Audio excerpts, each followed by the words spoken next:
সাম্য ও প্রেমের সুউচ্চ মিনারে বসে বাউলরা সাধনা করে। পৃথিবীর শ্রেষ্ঠ কবি ও দার্শনিকের কণ্ঠের সঙ্গে কণ্ঠ মিলিয়ে তারা সাম্য ও মানবতার বাণী প্রচার করে। বাউল গুরুরা একাধারে কবি, দার্শনিক, ধর্মবেত্তা ও মরমী।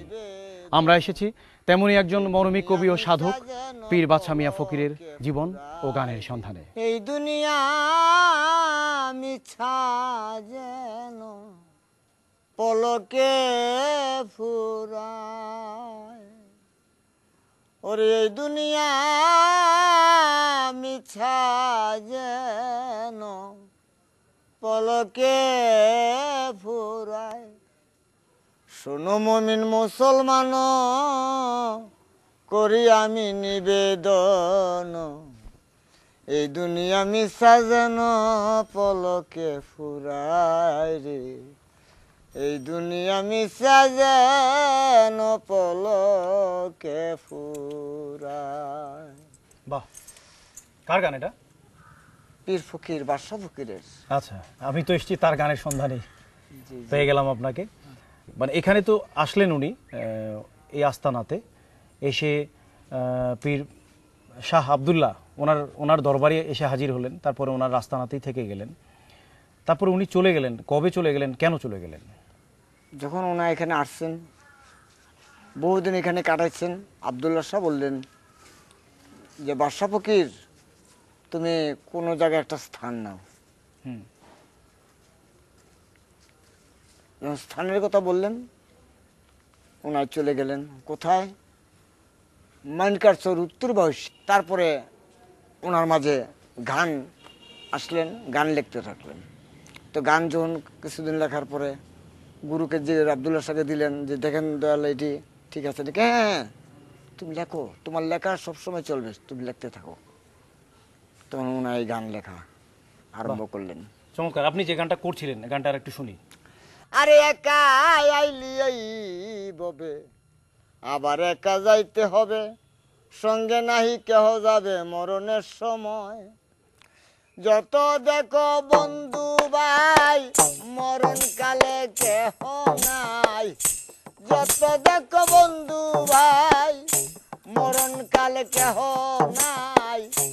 অন্ধ কবরে ঠাই বুঝ কর সবাই রে, অন্ধ কবরে ঠাই বুঝ কর সবাই।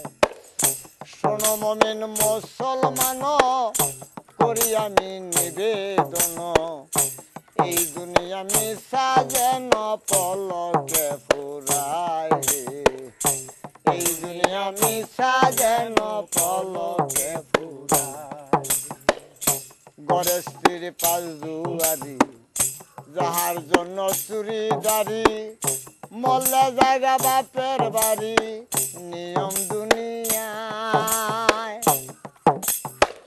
গড়ে স্ত্রী পাঁচ দুয়ারি, যাহার জন্য চুরিদারি, মল্লা জায়গা বাপের বাড়ি, নিয়ম দুনিয়ায়। আমি যখন খারাপ পথ ছেড়ে আমি সত্যর একটা পথে যাব, তখন আমার স্মরণ একটি আমার গুরুর দরকার আছে, আমার একজন নায়েবে রাসূলের দরকার আছে। আমি তার চরণে যদি আমি সব কিছু বিলাই দিতে পারি, তখন আমার যে পশুত্ব ভাব, যে পশুত্ব যে জিনিসগুলি আছে, সেই জিনিসগুলি আমার পিছনে পড়ে যাবে। আর যেটা আমার আকর্ষণের গুরুর প্রতি, আল্লাহর প্রতি, নবীর প্রতি যে মহব্বতটা, ওইটা আমার মাঝে যখন আসবে, তখন আমার ওই খারাপ জিনিসগুলি আমার মাঝে প্রশ্রয় পাবে না। তার জন্যই কইছে মুরিদ পীরের কাছে, কামেল পীর যেই কানে আছে, আল্লাহর নামে দল বাইন্দাছে যেই সব জায়গায়। মুরিদ পীরের কাছে, কামেল পীর যেই কানে আছে, আল্লাহর নামে দল বাইন্দাছে যেই সব জায়গায়। সেই দলে ভর্তি হইয়া সাধন ভজন করো যাইয়া, সেই দলে ভর্তি হইয়া সাধন ভজন করো যাইয়া। ও সেই দলে ভর্তি হইয়া, সেই দলে ভর্তি হইয়া সাধন ভজন করো যাইয়া। কোন ধরনের গান উনি বেশি লিখেছেন? ওই আমার সৃষ্টি স্রষ্টাকে নিয়ে, দুনিয়াকে নিয়ে, এই সমস্ত নিয়েও নাই গানগুলো বেশি লিখছেন। মারফতের গান। মারফতের গান, কোন কাজ করলে আমার স্রষ্টাকে আমি পাবো, কোন কাজ করলে আমার স্রষ্টার পথে যেতে পারবো, হ্যাঁ, কোন কাজ করলে আমি রিপুজালন থেকে আমি মুক্তি পাবো, সেটা নিয়ে আমি আমার যেমন বলছে, কে দিবে আমারে দেখাইয়া তারে, জগতে যারে পাই না রে আল্লাহ, কে দিবে আমারে। যেমন আপনি একজন ওয়ান পিস, যেমন এই একটা নূর, এটা কার আর কেউ নাই, এই একটা ওয়ান পিস। তা আমি যে রূপে পাগল হয়েছি সেই রূপের জন্যই তো আমি পাগল, ঠিক সেই রূপটার জন্য। সেই রূপটা, আর কোন রূপের আমার কোনো প্রয়োজন নাই। তো সেই রূপই তার দয়ালকে পায়, সেই রূপে তার আল্লাহকে পায়, সেই রূপে তার রাসূলকে পায়। লালনও বলেছে, লালনও বলেছে, বিজ্ঞ কবিরা অনেকে বলেছে, ওরে বৈশা দানা দিলার টানে দূরের বস্তু সামনে কর, সচোখে দেখে শুনে দিল হুজুরি নামাজ পড়। মানে তুমি যত দূরে থাকো সেখানেই আমার প্রাণ যাবে, আমার নয়ন যাবে, আমার মন যাবে, যেখানে যাবে সেখানেই তুমি আছো প্রভু। আমি যেখানে স্মরণ করবো সেখানেই তুমি আমার জন্য আছো। আল্লাহ নূরে নবী পয়দা, নবীর নূরে সকল বাধা, তিন নূরে লাগাইছে দান্দা, চোখে নাই দেখতে পাও, তিন নূরে লাগাইছে রে দান্দা, চোখে নাহি দেখতে পাও। নূর চিনিয়া সাধন করো, অনুমান বজনা ছাড়ো, মানুষ নূর চিনিয়া সাধন করো, অনুমান বজনা ছাড়ো, গুরুর চরণে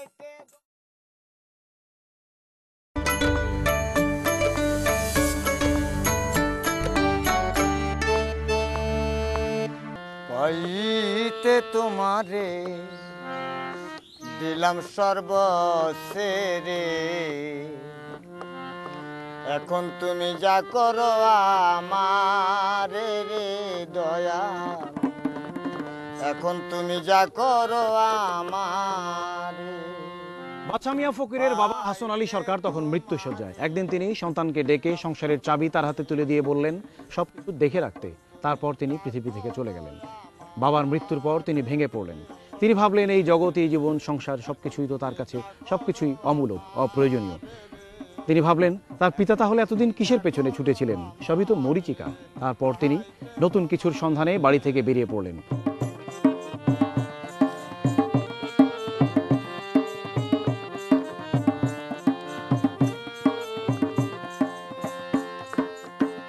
একদিন পীর সাহেব, পীরে কামেল সাহেব ছবি হযরত মাওলানা পীর ফকির বাদশা ফকির, উনায় বাড়িঘর ছেড়ে যে অনেকদিন ফকির শাহ আব্দুল্লাহ শাহর কাছে আসে, আসার পরে ওনাকে জীবন জৈবন যা আছে সব সঁপে দিয়েছেন, দিয়ে বলছেন, গুরু গো, প্রভু গো, তুমি যে ছাড়া আমার আর পৃথিবীতে আর কেউ নাই, তুমি যদি আমাকে রক্ষা না করো কেউ আমাকে করতে পারবে না। তুমি আমার আখিরাতের বন্ধু, পরকালের বন্ধু হয়ে তুমি যদি একটু আমাকে চরণ ছায়ার তলে আমাকে রাখো, আমার জীবনটা ধন্য হবে।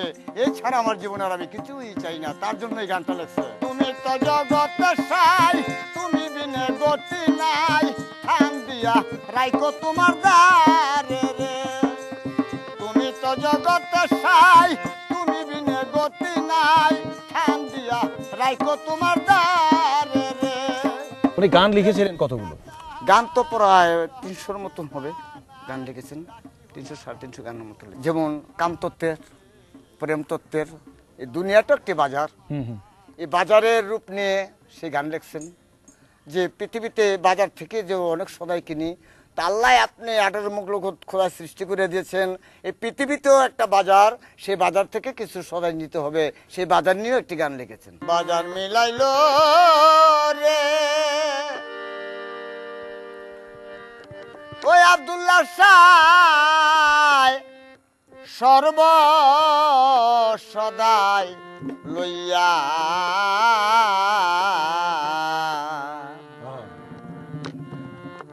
বেচা কিনার লাগছে রে ধুম, হইসই করিয়া বাজার মিলাইল। ও মনরে মনরে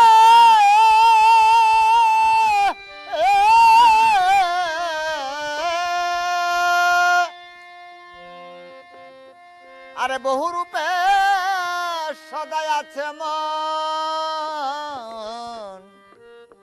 আরে এই বাজারে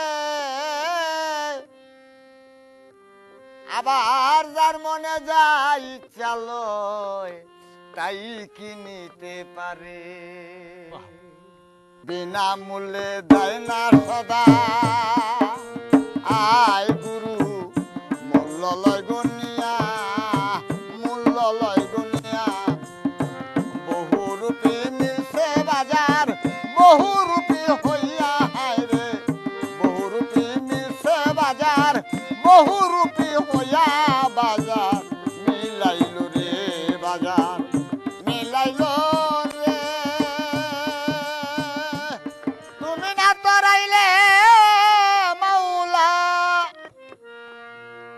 কে তোরাবে বলো না রে যাব কোথায় বলো না থেকে আছি ববের গাঠে তোরাও বাবা মাওলানা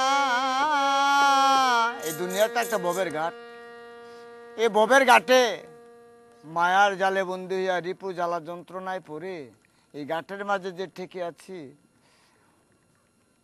দয়াল গো তুমি যদি রক্ষা না করো এই পারে যাওয়ার আর আমার ক্ষমতা নাই এই নদী আর পারিও আমি দিতে পারবো না সেই নদী যদি তুমি দয়া করে আমাকে একটু পার করে দাও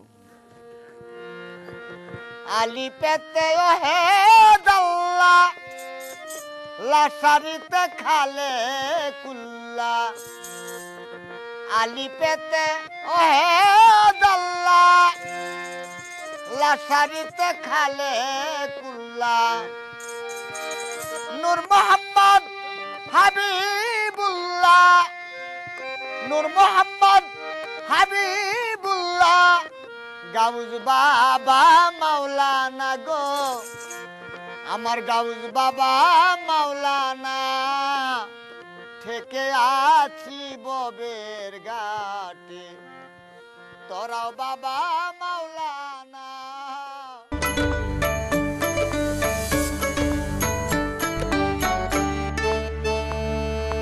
পরের কথায় আর বললো না নিজে কিছু বুঝবে দাও আগে জানো মূল তেরি ভাও আয় রে আহা, আগে জানো মূল তেরি মনরে আল্লাহ নূরে নদী পয়দা নদীর নূরে সকল বাধা তিন নূরে লাগাইছে গন্ধা চোখে নাহি দেখতে বাবা বাদশামিয়া পাগল বলে গুরু শিশু একজোট হলে বাদশামিয়া পাগল বলে গুরু শিশু একজোট হলে দিনের দরজা যাবে খুলে মনের মানুষ দেখতে পাও তিনের দরজা যাবে খুলে মনের মানুষ দেখতে পাও আগে জানো মূল তেরি গাও আগে তো জানতে হবে মূল তত্ত্বের ভাব কিন্তু ওই যে এখানে যে তিনের কথা বলা হচ্ছে এই তিনটা কি কি কি আহাদ আল্লাহ রাসূল আদম এই তিনজন আহাদ আহমদ আদম আল্লাহর নূরে নবী পয়দা আচ্ছা নবীর নূরে 18 মুখলগত পয়দা হুম হুম হুম। তার মানে এই তিনজনকেই তিনজনে এক হইতে হবে এক হতে হবে। আল্লাহর নূরে নবী পয়দা নবীর নূরে সকল বাধা তিন নূরে লাগাইছে ধান্দা চোখে নাহি দেখতে পাও আয়নার পৃষ্ঠটা পায়রা পরে সে পায়রা যে পর্যন্ত না দিবে এই পর্যন্ত তার ছবিটা না দেখতে পারবে না যখন পায়রা লাগাবে তখন তার ছবিটা দেখতে পাবে হুম। সে পায়রা আমার গুরু আমাকে যদি লাগাই দেয় তো আমি সেই ছবি আমি দেখতে পাবো আপনি কি মনে করেন যে আমাদের এই বাউলরা আমাদের এখনকার যারা বাউল শিল্পী তারা কি প্রত্যেকে সত্যিকার অর্থে গুরু প্রেমে মজে আছেন নাকি অন্য কিছুর প্রেমে মজে আছেন না তারা? তা তো প্রকৃতি সব নাই হুম তারপরে কিছু না কিছু আছে হুম কেন ভালোর লগে মন্দ না থাকলে মন্দর পরিচয় নেই মন্দর সাথে যদি ভালো না থাকে তো ভালোর পরিচয় নেই হুম হুম তো তার মাঝে কুটিতে যেমন কুটিতে গুটি মিলে যেমন কুটির মাঝে গুটি মিলে সেই গুটির মাঝে মনে হয় না এক সব বাউল না কিছু কিছু বাউল আছে গুরুর প্রেমে মইতে থাকে, তাদের তবে কি যারা বাউল তাদের মনটা অনেক নরম থাকে, তারা গুরুর প্রতি সবসময় বিশ্বাসী। ওরা সবসময় ওই জিনিসটা নিয়ে তাদের জীবন মরণ, তারা মৃত্যু পর্যন্ত ওই জিনিসটা তাদের মনের মধ্যে রাখে। তারা অন্য কোনো আর বোঝে না, অন্য কিছু আর জানে না। বাংলাদেশের মানুষ চিরকালই ভাবপ্রবণ জাতি, আর সেই ভাব থেকেই উদ্ভব হয়েছে গীতি কবিতার। সে ধরনের অনেক গীতি কবিতা লিখে গেছেন পীর বাদশা মিয়া ফকিরের মতো গীতি কবিরা। সে সমস্ত গান যুগের পর যুগ, কালের পর কাল ধরে টিকে থাকবে, সেটাই আমাদের প্রত্যাশা। দয়াল তোমার প্রেমে জড়াইয়া আমার মায়া দিয়া কাছে নিয়া প্রেমে জড়াইয়া, বান্ধব তোমার প্রেমে জড়াইয়া এখন আমায় সাইরা কারে লইয়া, আমায় সাইরা কারে লইয়া আনন্দের গান গাও রে বন্ধু, যত পারো জ্বালা